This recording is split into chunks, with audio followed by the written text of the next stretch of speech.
Good morning, John. I got to do something very weird this year. I got put into a room with 4 other dorks, and we together judged the Nikon Small World Photography Competition. Photomicrography, I should say, not photography. Beautiful pictures using microscopes. We talked about technique, how clever and skilled someone had to be to capture the image. We talked about beauty, how did the images make us feel? And we talked about story. What did the image tell us about the world? It was really fun, and it happened a while ago, but now, finally, the results have been released to the world, and so I get to give you, right now, the top 10 best microscopic images of 2021, as judged by 4 experts and me. Starting out with number 10, this is a butterfly wing. And there were a lot of butterfly wings, and that makes sense because they are absolutely amazing. But something about the composition of this one with that huge brown vein and that one misplaced scale shot this one into the top 10. Number 9 is one that I personally fought for. This is a Daphnia. It's a tiny crustacean, and they are not chill. I have followed them with my own microscope, and getting an image this sharp with this much color contrast is amazing. But in addition to that, this little water flea is covered in, I think, Vorticella, a single-celled filter feeder that eats some of the same stuff as the Daphnia.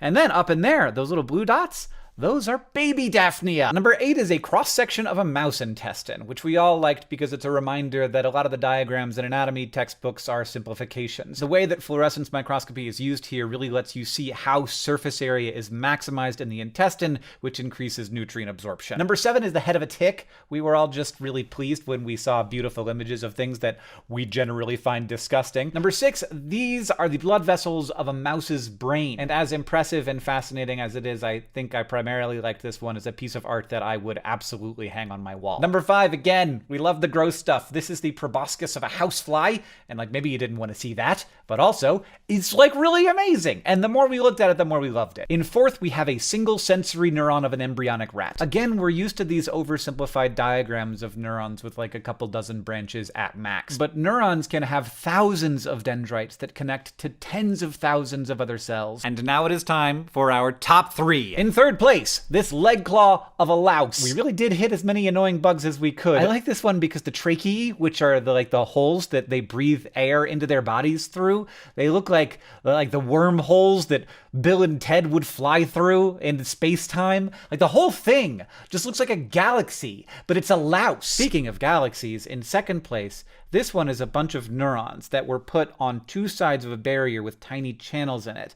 And then, because the nuclei couldn't fit through those channels, the axons of the neurons did, and they meshed together into this image that absolutely looks like some kind of science fiction megastructure. And finally, what beautiful, weird, otherworldly thing did we choose for our number 1 image of the year? Was it something maybe you've never seen before? Some new discovery? Some tiny organism that only scientists ever pay attention to?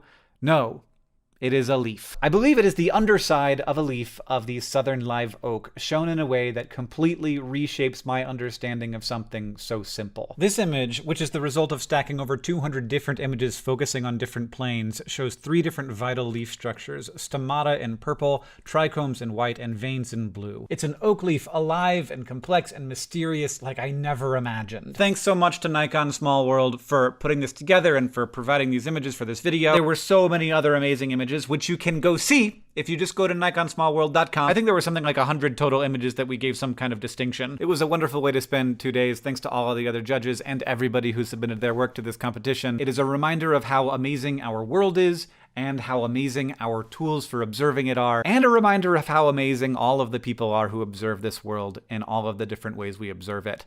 John, I'll see you on Tuesday.